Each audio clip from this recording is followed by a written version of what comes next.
Bonsoir Rose et bonsoir Jeanne, bienvenue sur le plateau de Quotidien. Voici une partie de l'équipe et le public. Jeanne, est-ce que je peux te tutoyer? Bien sûr. Bon, très bien, je te tutoie. Je suis ravi de te rencontrer, bienvenue, tu vas bien? Très bien, et vous? Très bien, merci. Rojdi, vous avez entendu Pierre Rosanvallon qui vient de partir à l'instant. Qu'est-ce que vous souhaitiez dire sur le sujet? Si vous voulez dire quelque chose sur cette dissolution, sur ce qui se passe, sur ce qu'on vit ensemble en ce moment. Qu'est-ce que je peux ajouter? Je dirais que d'abord, il faut sortir du discours simplificateur qui consiste à dire que les électeurs du Front National sont tous racistes ou bêtes ou idiots. Je pense que c'est plus compliqué que ça, que beaucoup se sentent abandonnés, ils ont des raisons légitimes d'être en colère.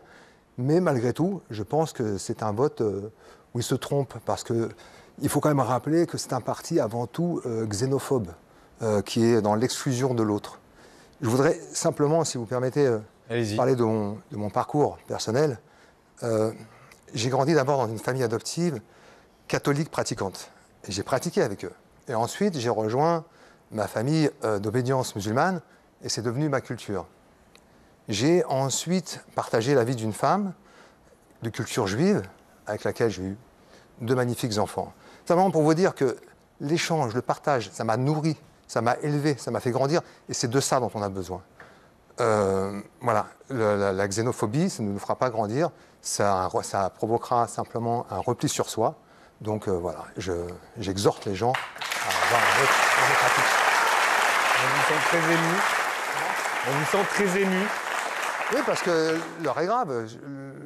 L'historien qui était là avant moi l'a très bien expliqué, l'heure est grave, la démocratie est en danger, et pas seulement en France, effectivement.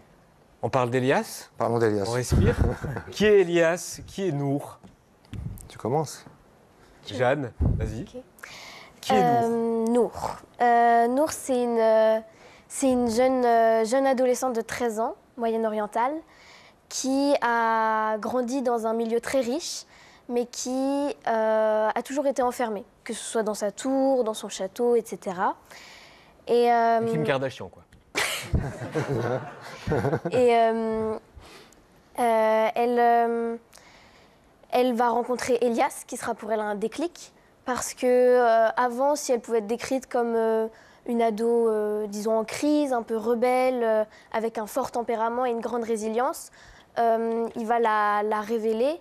Elle va se découvrir aussi elle-même. Et en fait, on va la découvrir très fragile, avec des failles, comme tout le monde. Et donc voilà, on suit son évolution psychologique.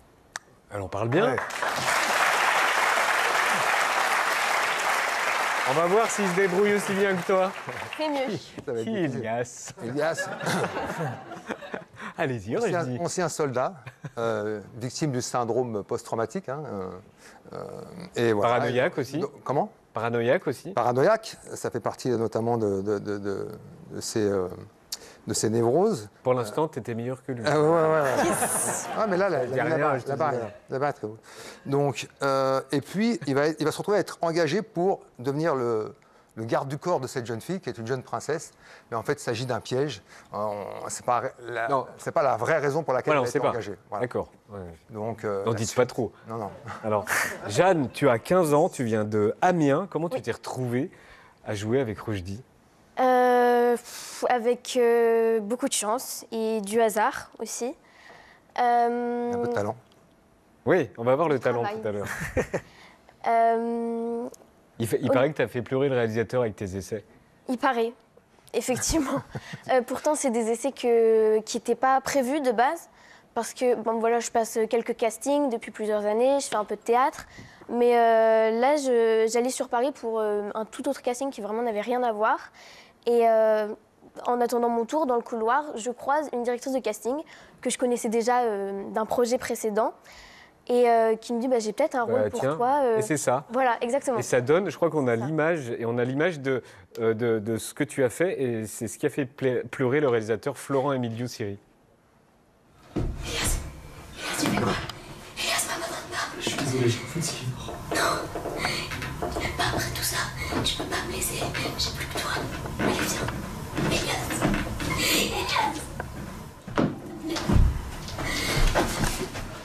Et là, c'est bon, il dit, c'est toi que je veux.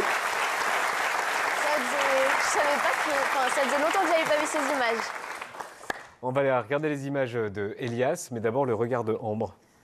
Moi, ce que j'ai trouvé vraiment intéressant dans la démarche de votre réalisateur, c'est que ce film traite à la fois d'un sujet réel et encore très peu traité en fiction, mais avec un traitement très cinématographique qui est nourri de plein de références assez géniales. Le sujet, c'est donc que vous devez protéger une femme et sa fille qui ont fui leur pays, qui ont fui un homme puissant qui est prêt à tout pour les récupérer, y compris beaucoup de violence. Et le réalisateur de votre film explique qu'il s'est inspiré pour ça de faits réels, d'histoires de jeunes femmes qui ont fui, en l'occurrence les Émirats Arabes Unis ou Dubaï, et qui étaient ensuite parfois kidnappées et ramenées chez elles de force. Il cite par exemple cette histoire qui avait marqué les esprits. En 2019, une princesse, la fille d'un émir puissant de Dubaï, avait publié une vidéo où elle expliquait qu'elle voulait fuir sa prison dorée. If you are watching this video, it's not such a good thing. Either I'm dead or I'm in a very, very, very bad situation. Elle avait tenté de s'échapper, s'était faite rattraper par des hommes de main de son père qui l'avaient ramenée de force. Elle expliquait qu'une de ses sœurs avait tenté de faire pareil avant elle et qu'elle était séquestrée depuis. Et 3 ans plus tard, c'est l'une des épouses de cet émir qui s'était enfuie avec ses 2 fils et avait demandé l'asile politique en Angleterre. Elle a échappé à des tentatives de la ramener de force, elle aussi. Et votre film est vraiment intéressant sur ce sujet parce que non seulement il s'inspire de ces faits-là, mais il intègre aussi toutes les dimensions géopolitiques de ces histoires entre ces hommes puissants et riches et les gouvernements européens qui les craignent parfois. Mais pour raconter cette réalité, vous invoquez avec le réalisateur plein de références de cinéma et pas des références de films d'action classiques. Par exemple, le réalisateur dit avoir été très inspiré par Le Château de l'Araignée, un film de Kurosawa de 1957 sur un château pris d'assaut dirigé par un noble fou dans une forêt hantée, un siège spectaculaire à l'esthétique mythique. Il dit aussi être inspiré par le cinéma asiatique récent, comme les films coréens. Vous ne vouliez pas avoir un héros parfait qui sauve le monde à la Tom Cruise, vous vouliez au contraire un héros sombre, antipathique, auquel on ne sait pas si on peut se fier, inspiré de Man on Fire, de Taxi Driver ou des 3 jours du Condor. Et le réalisateur ne voulait pas correspondre au formatage classique des films d'action. Il voulait par exemple une longue scène d'ouverture sans parole, inspirée d'Il était une fois dans l'Ouest et de son héros Thésée. Donc un sujet de société pareil, mélangé à autant de références cinéphiles, c'est un cocktail qui change des films d'action classiques. Est-ce que Rochdi veut rajouter quelque chose à ça? Elias, c'est les femmes qui en parlent le mieux. Voici les images de Elias, c'est le film d'action de l'été en salle le 3 juillet, réalisé par Florent Emilio Siri, avec Roch Dizem et Jeanne Michel. Action! J'ai quelque chose pour toi. Une boîte de vigile qui a besoin d'un renfort. Ça allait rassurer un mec comme toi. C'est quoi un mec comme moi? Fais bien attention à tout ce que tu dis. La gamine, c'est une vraie peste.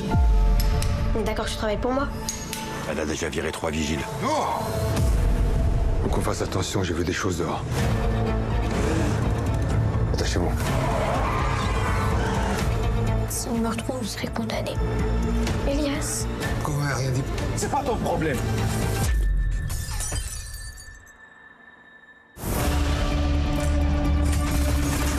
C'est coupé du monde. Toujours là, mais plus vraiment. Comme une machine en veille. Attention! Et vous l'avez remis en marche.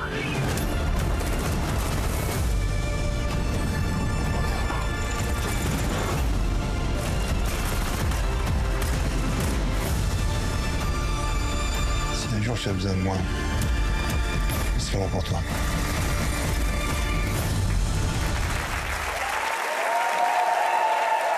Si un jour tu as besoin de moi, je serai là pour toi. Je joue pas bien. Elias, c'est votre film d'action de l'été. Ça sort juste avant le 2e tour des législatives le 3 juillet. Tout le monde aura besoin de se détendre dans une salle climatisée. Est-ce qu'on peut parler du tic que vous avez avec le couteau comme ça? C'est un marlin. On appelle ça un marlin. Un marlin? Ouais. C'est un outil de pêcheur.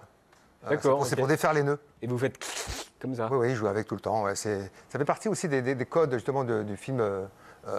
Des films notamment d'action, asiatiques, anciens, il y a toujours... Tout à l'heure, on avait vu Charles Bronson, il avait, dans un film comme ça, où il jouait tout le temps avec deux noix.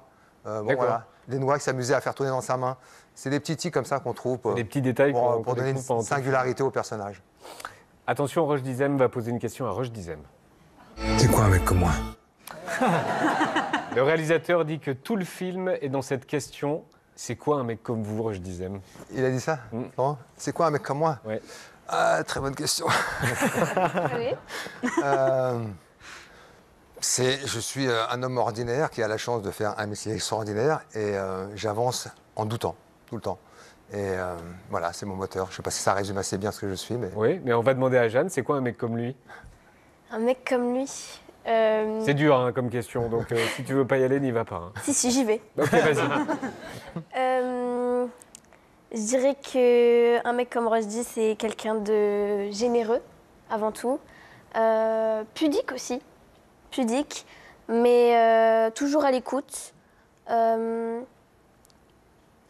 t'a donné quoi comme conseil?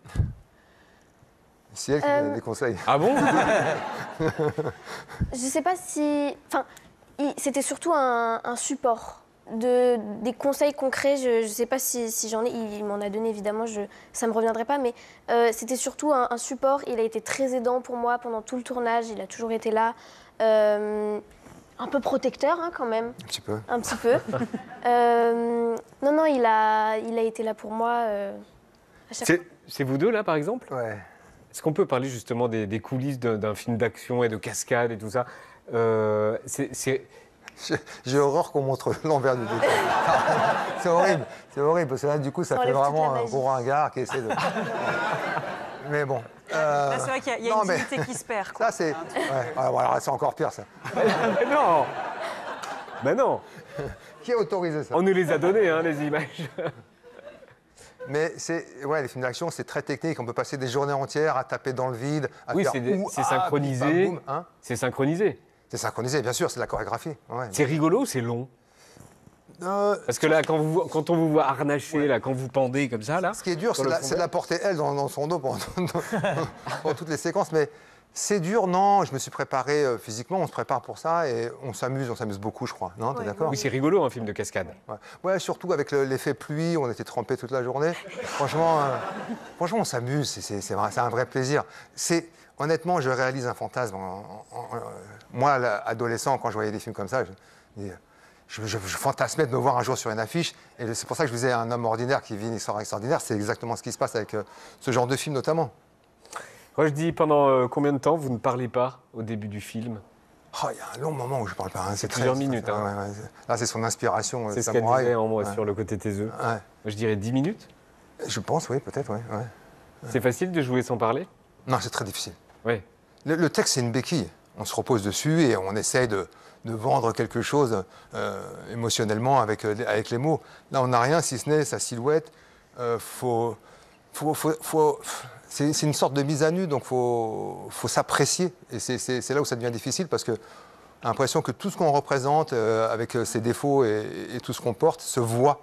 Donc du coup, on peut jouer mal sans parler? Ah oui, bien sûr. Ah ouais, bien sûr. Mais c'est pas son cas. Non, c'est pas son cas, c'est pas ce que je dis. Ouais. Mais donc vous jouez bien sans parler? Je ne sais pas. Donc on peut jouer mal la tristesse, par exemple, genre si j'en fais trop ou... Non, là c'est bien. Ah, c'est bien. Rien à dire. C'est bien. Vous l'avez répété. Alors, je répète, c'est le 3 juillet et ça s'appelle Elias et on en aura besoin. C'est avec Roche Dizem et Jeanne-Michel Le Petit Papa.